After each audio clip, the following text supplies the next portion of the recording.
And this is the H Metro. Get yourself a copy of the H Metro for just $1. The headline here: businesswoman to pay 600,000 in divorce settlement. High Court throws out bid to escape. Wow. Oh, this is an interesting story.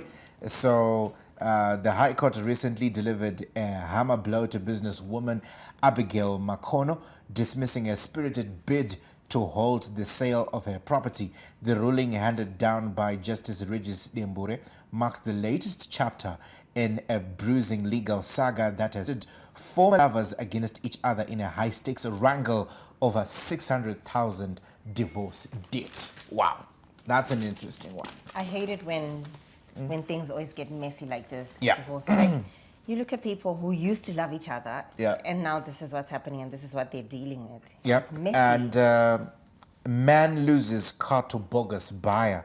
A Harare car dealer was robbed at gunpoint by a man who posed as potential buyer who lured him for a sale. So be careful out there. Smuggling of drugs between Zimbabwe and South Africa, a two-way menace.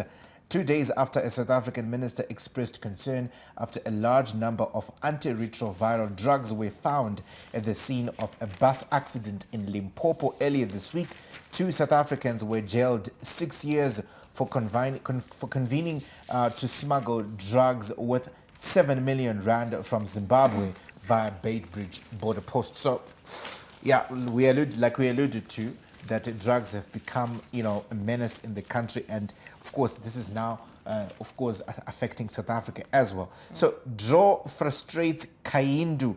That's the back page of H Metro. So, quite a number of interesting stories within the H Metro and opportunities as well that you'd find in this well-to-do publication.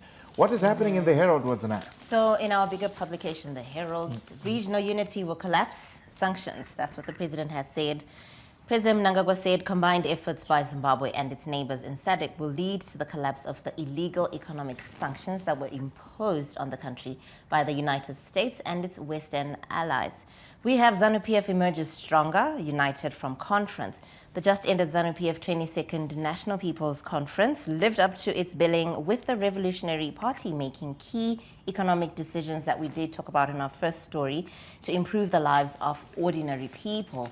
We've also got a headline that reads, "A new era in Agric success. Zim achieves food self-sufficiency."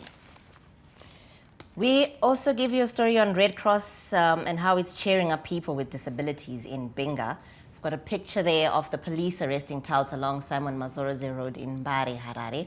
That happened recently as part of an operation to enhance public safety and enforcement of traffic laws, which is very, very important. And a bit of humor for you here. We've got the wife in the kitchen talking to her helper and the husband checking his pockets in the lounge. So she says, "I have noticed that since the day I picked up $100 while cleaning the sofas, my husband now checks his pockets before sitting down." Shame. It used to be finders keepers, and now, agwara now.